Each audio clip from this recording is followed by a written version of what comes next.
1, 2, 3, 4.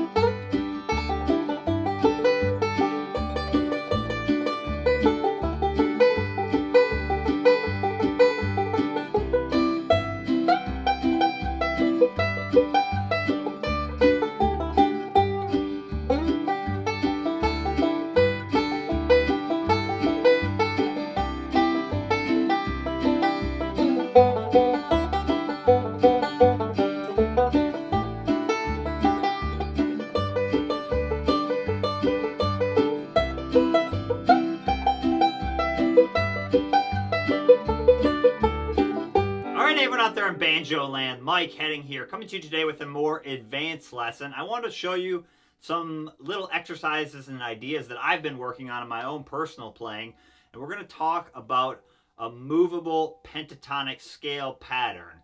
So this is going to be a little bit more of an intermediate advanced level lesson. I'm going to assume that you know what a basic pentatonic scale is. It's a 5-note scale. We're going to be dealing with the major and the minor pentatonic scale. And I'm also going to assume that you know what the Nashville numbering system is. So 1, 2, 3, 4, basically naming the notes of the scales as numbers. And if you don't know what either of those are, you can check out the Nashville numbering system lesson I did and the basic pentatonic scale lesson I did. So let's jump into this lesson. Okay, so remember we're talking about the basic major pentatonic scale. We're going to start in the key of G. So remember, it's a 5-note scale. We're going to be playing 1, 2, 3, the first 3 notes of the G major scale. We're going to skip the 4th note. We're going to play the 5th note, the open 1st string, the 6th note, which would be the 2nd fret, and then back to the root, which would be the 5th string. Okay, so we have 1, 2, 3, 5, 6, root. So that's our basic major pentatonic scale, the G major pentatonic scale. And you've probably played it open, and you've probably played pentatonic style licks, whether you're playing bluegrass or rock music, whatever you're playing. Even a simple Scruggs lick like is basically essentially like a pentatonic scale lick. We're using this note, you know, which is the same as that note, and we're sliding through it. You know, like something like that would be pentatonic, or something like that. You know, again, you're kind of implying a pentatonic line. Pentatonic scales are really good because you're basically playing like the safest 5 notes of the scale. So it's a really good spot to start. So what we're going to do with this lesson is we're going to take those open string ideas and convert them to closed ideas. So closed means no open strings. And what that's going to allow us to do is create positions we can play in any key. So rather than having to remember all these different pentatonic scales for all 12 keys, you know, we can remember one movable pattern and we can just move it around wherever we want. So let's start down here, and we're going to use our pinky on the 5th fret of the 4th string. So instead of playing that open, we're going to play the 5th fret on the 4th string, okay? Instead of playing the open 3rd string, it's the same note, right? And then our pattern is, we're on the 3rd string, we're going to play 2 notes. So we have 1 note on the 4th string, and then we're going to play 2 notes on the 3rd string, 2nd fret and 4th fret. And then we're going to play 1 note on the 2nd string, which will be the 3rd fret. And we're going to play 2 notes on the 1st string, 1st string, 2nd fret and 5th fret. So it's the same notes, but now we're playing them close. Don't worry too much about what you're doing with your right hand. You can do all single string, so all thumb index, you know, something like that. Or if you want to do it a little more Scruggs style, one I'll do is I'll do thumb index and then do a forward roll and then have my thumb come up and then do a backward roll, index, thumb. So that gives it a little bit more of a roll.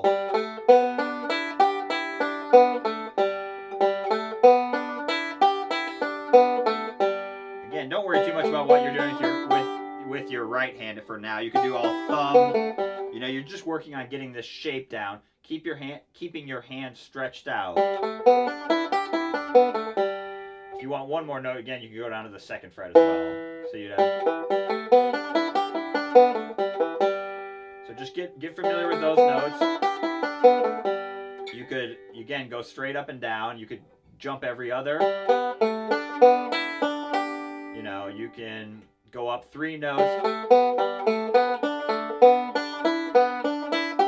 You know, make a little pattern. 1, 2, 3, 1, 2, 3, 5, 2, 3, 5, 6, 3. You know, a little pattern like that could be cool. Or a little descending pattern. You know, just get familiar with the notes. They're all really safe notes, so you can play one over and over again.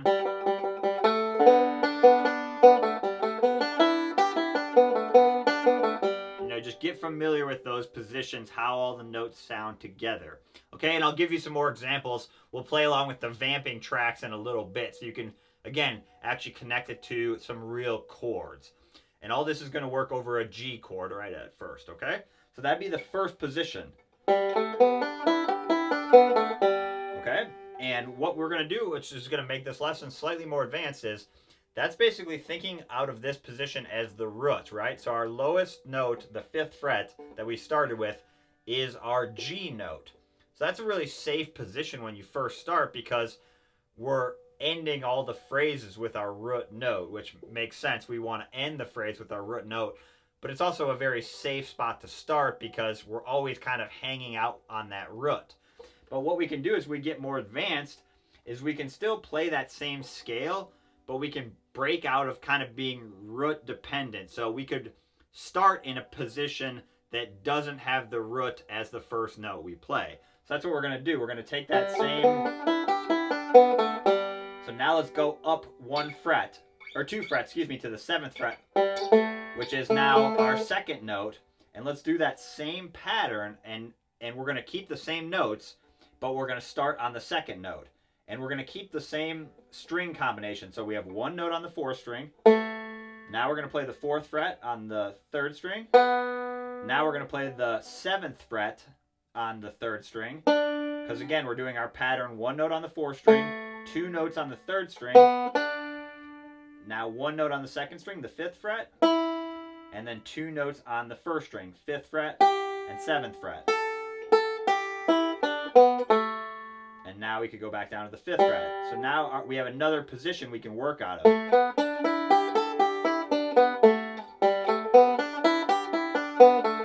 So now if I'm up in this position,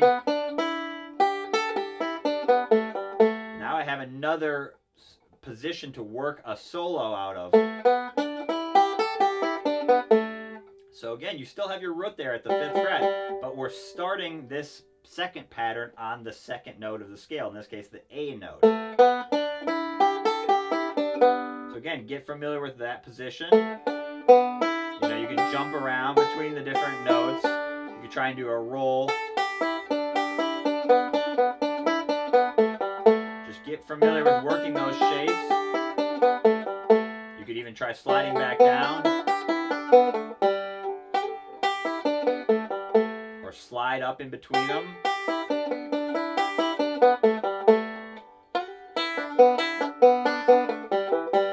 What's cool too is if you have an idea that sounds cool, you could play it in each position. So maybe I do a little slide. Now I can do that same lick in the upper position.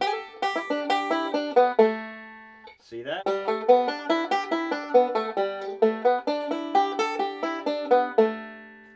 Next position up, go up to the 9th fret. This is our 3rd position because it's the 3rd note. Again, same idea, 1 note on the 4th string, 2 notes on the 3rd string, 7th fret and 9th fret, 1 note on the 2nd string, 8th fret, and 2 notes on the 1st string, 7 and 9. So that's our next position.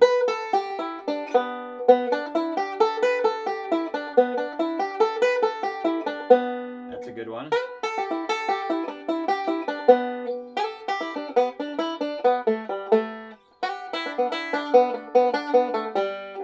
Or try and jump between 2 positions. So maybe I'll go from 1st position to 3rd position.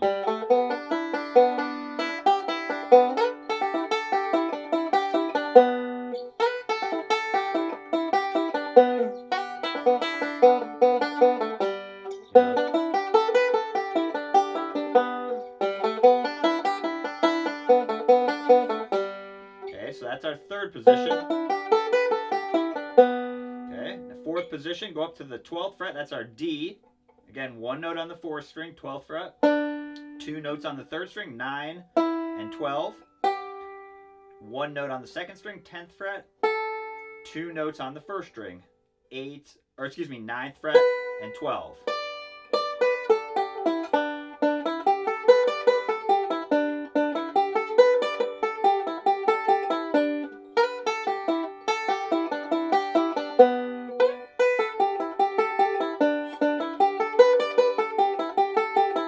See how I'm basically building a spot anywhere on the neck where I can solo out of that key? So I can go.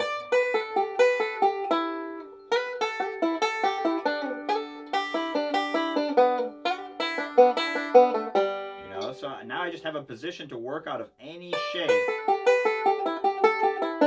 Okay, and one more up to the 14th fret. One note on the 4th string, 14. Two notes on the 3rd string, 12 and 14. One note on the 2nd string, 12th fret. And then two notes on the 1st string, 12 and 14. So you have...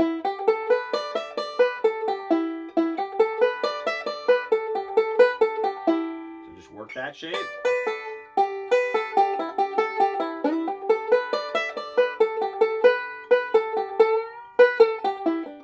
You can bend the notes or...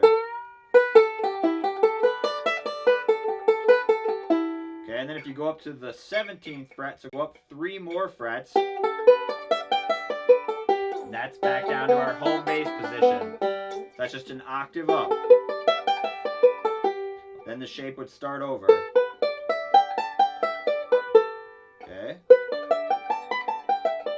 So that's our position. We have 5 positions. 1,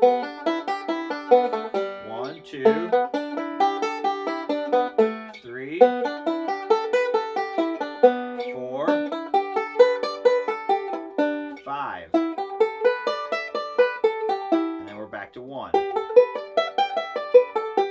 Okay, so that works for G major all the way up. You can play G major pentatonic scales anywhere. So if we take those same 5 notes and just shift the root note down 1 note. So shift our root note from G down to E. Okay, now those same 5 notes work for the E minor pentatonic scale. So you might have heard that E minor is the relative minor to G major. So the G major pentatonic scale and the E minor pentatonic scale have the same exact notes. The only difference is the root note is the E instead of the G. But you can use all these same positions for E minor pentatonic as well.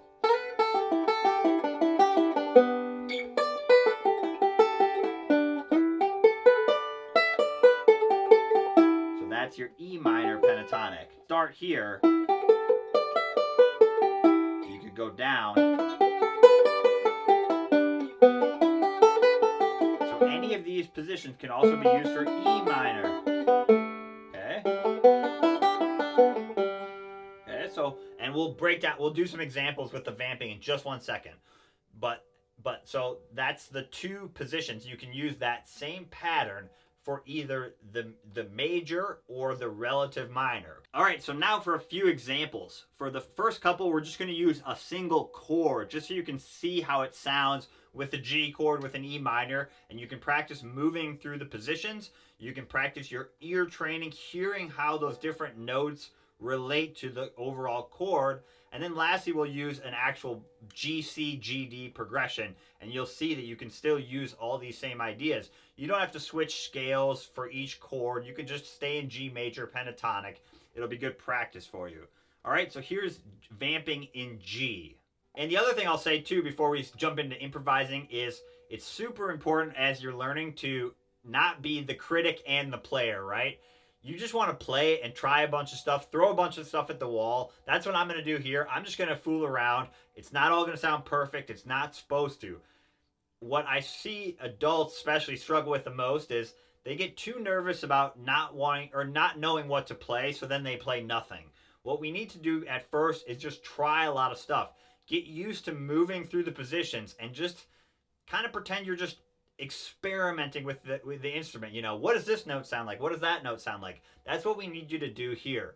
So don't judge what you're playing, whether it's good or bad. We just want you to play something to start. All right, let's jump in. 1, 2, 3, All right, 4. here we go. One, I'll just two, start by three, going up and four. down the positions. Here we go. Now I'm gonna create a little rhythm.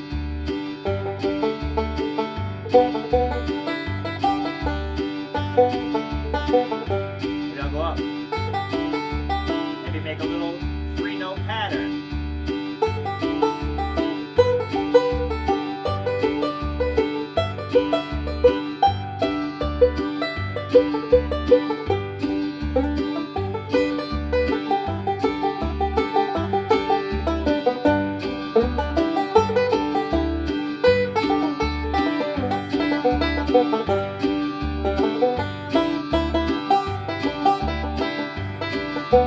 Maybe I do it more like a roll.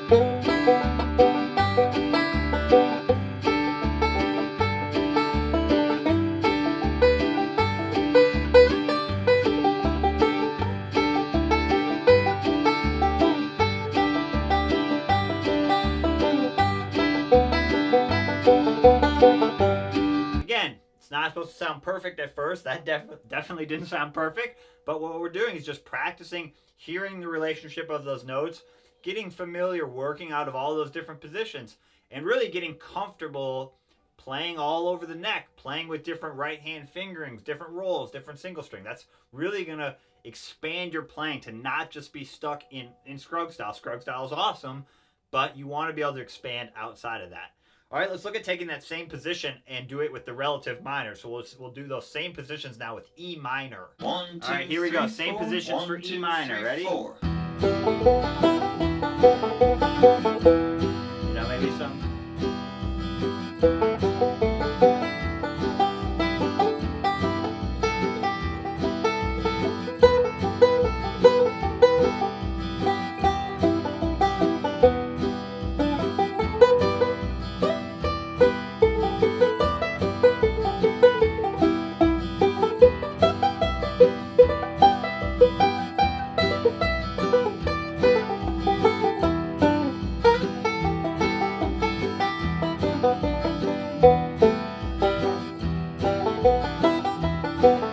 There, you can skip every other.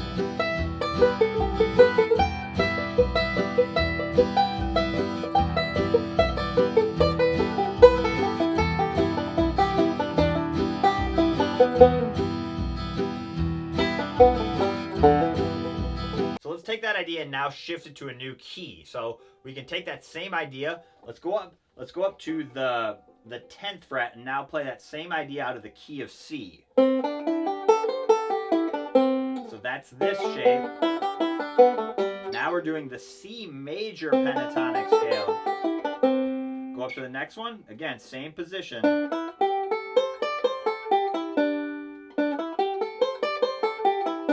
So that's this one. Now go up.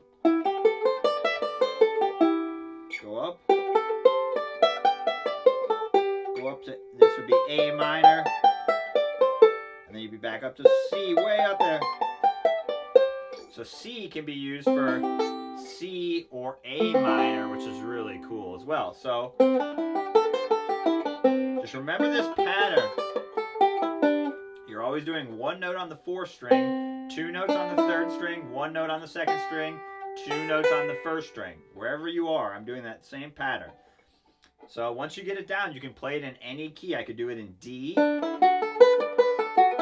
which would also be B minor, you know, so this little shape is super powerful. You can do like a Scruggs style roll. Let's go back to C. You know, maybe you don't like that single string idea as much. Maybe you want to go into more of a roll.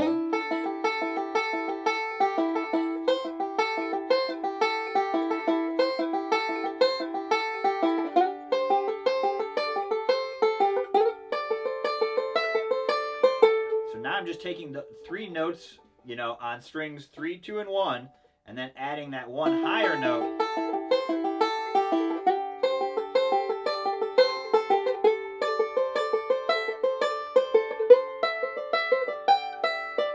maybe I do like a little roll. And then I go into a single string licker.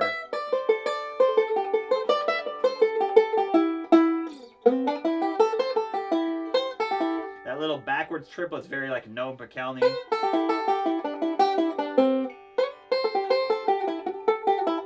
You know, something like that. So that works really good. So just practice that shape. You're also practicing your ear training, which is really good. You're practicing hearing the relationship between all those notes. Let's try C and A minor. So same thing, we'll break down. We'll just try it in C, just to practice. Same ideas, just shift it up now. We're starting our root position on the 10th fret instead of the 5th fret. 1, 2, right, here we 3, go. 4. So start 1, at the 2, 10th fret, 3, same 4. positions.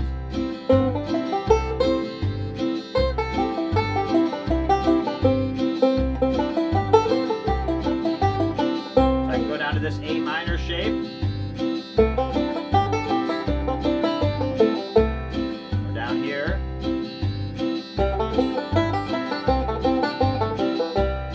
No, up here.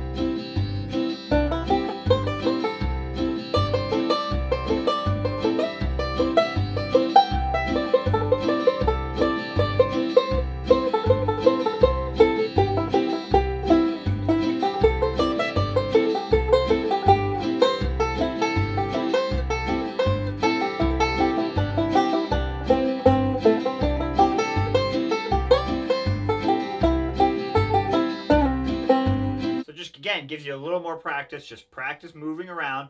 What I would also practice is, if you make a little mistake, just reset, recalibrate. Don't stop playing every time you make a mistake. What we want to practice is creating some continuous sound. And that's really challenging if you don't know what to play.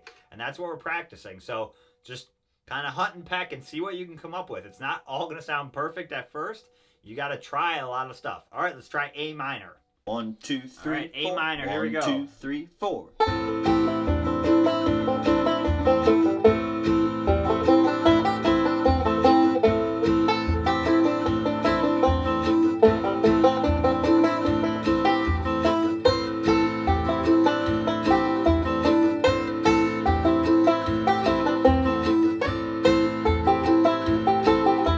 Maybe you come up with a little riff. This could be cool, like maybe like that little.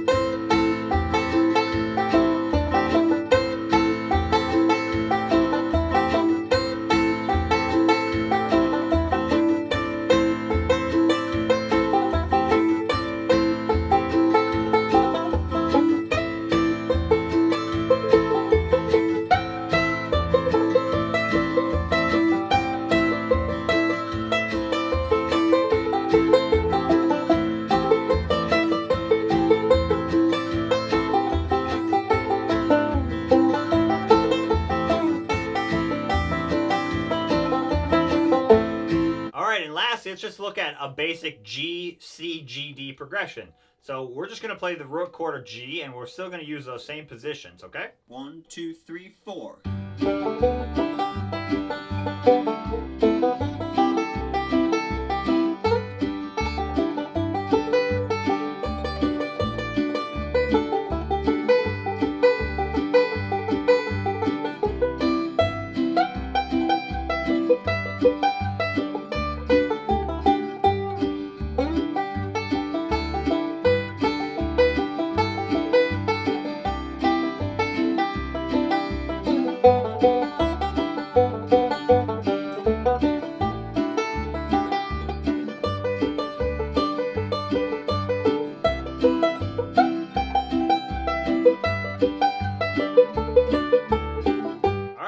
Gives you a bunch of stuff to try.